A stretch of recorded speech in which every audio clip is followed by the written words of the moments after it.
After a while, students continued to come to see me in my office. Maybe they heard me speak in their class, or a friend of theirs heard me speak and they decided to come to talk to me. And it was pretty cool that the biggest fear of my life, the black dog of depression, that black cloud I'd lived with my whole life, now became something of a support, almost a blessing to be able to help other people understand what they were going through. It was a little overwhelming at first. I still had a full-time job to do, and students were coming to talk to me and needed support. So I connected with the child and youth worker, and pretty quickly we had put in place that if a student was struggling, they could come and talk to me for a few minutes, and then I would be able to get them feel pretty comfortable going to talk to the child and youth worker. And then they could drop by to check in with me anytime they want after that. One of the neat things that happened, I noticed a lot of the kids that came to speak to me were also smokers. And so one day at lunch, I decided to wander out to the smoke pit on the edge of the school property and just chat with the kids. It was a nice day.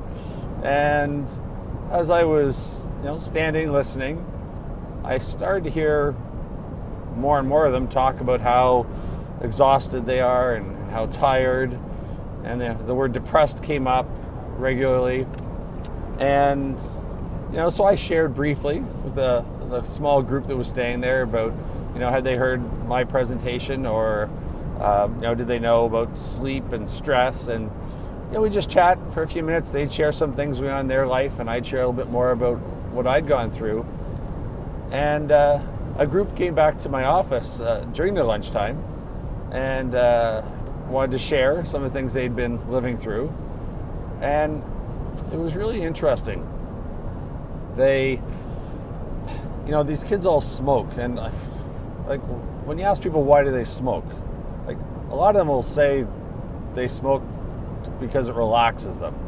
And I guess that begs the question for a guy that's worked with a psychologist as long as I have, what is it that causes the stress that they need the smokes to relax? Because most people know the long-term effects of smoking, yet still smoke. And so these kids were saying, yes, they did smoke so they could relax. And as they got more comfortable talking, they're talking about marijuana and smoking up, and how smoking up really calms them as well. And quite often kids would smoke up before coming to school in the morning, or they'd sneak off somewhere at lunch to smoke up. And first of all, I felt pretty privileged they were comfortable talking to me about this. I'm a vice principal.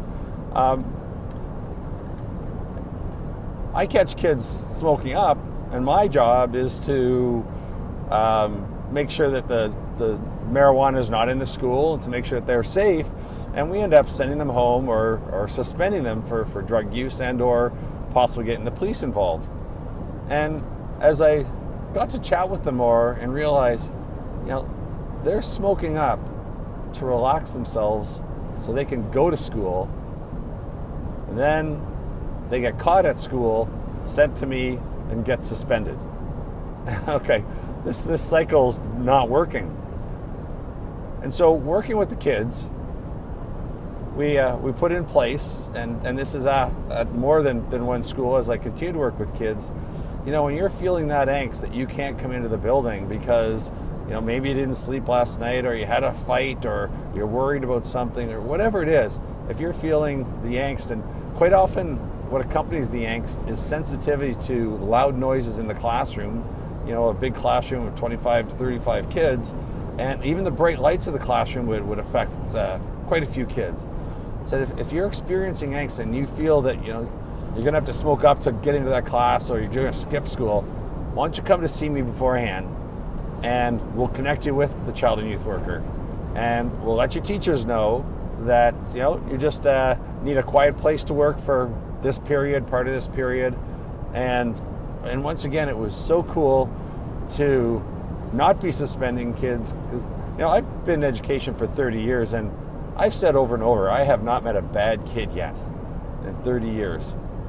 Now, I've met kids making poor choices, but I made some poor choices in high school, and my friends made some poor choices, and I know you probably made some poor choices too. But these kids were making choices to help calm their mind so they could actually go to school and be successsul. So that was really cool to be able to understand the cause of why they're not going to school, whereas the drug use was just a symptom. So pretty neat to be able to connect with kids that are seen as those kids out on the sidewalk that give the school the bad look, the bad name, the bad reputation, are really just kids that want to fit in and want to succeed. One of our child and youth workers suggested I ask the kids how important it is for them to succeed in high school, to get their high school diploma and to graduate and pass all their classes. And she said, get a number from them. So I would ask the kids, how important is it for you to graduate? And these are the kids that skip all the time, that get in trouble with their teachers, that don't do their work, that are failing classes. And when I asked them that question, how important is it for you on a scale of 1 to 10, I was expecting to get some pretty low numbers. I usually got a 9 or a 10 as to how important it was for them. Okay? Sometimes an 8, sometimes a 7, sometimes a 12. I got 100 from one person, and it really made me realize they just want to fit in. They just want to succeed like everyone else. They've just gotten stuck in a rut somehow, the angst rut that can lead to depression, and they want to do well. And the next question that the child and youth workers suggest I ask them, say, well, what have your actions been in the last few weeks or months to achieve that goal? Like doing your homework and participating in class and, going to bed on time and on a scale of 1 to 10, what have you done on that? And then, very, very honestly, they would say, Mr. O'Reilly, it's a 3 out of 10. And again, the honesty was so powerful to be part of. And then we would talk about the disconnect in the brain. So your goal was a 9 or a 10 to achieve and get your credits and graduate, and your actions have been a 3 or a 4 or a 2.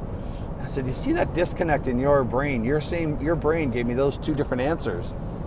And that's when the aha often happened for kids, that the light went on and the understanding that they do have control and they can go to get that help, and talking about it with the child and youth worker. Maybe the child and youth worker would connect them with a counselor or a therapist from the community, but talking about it was this first step to go and be successful and get the education that they wanted and deserved.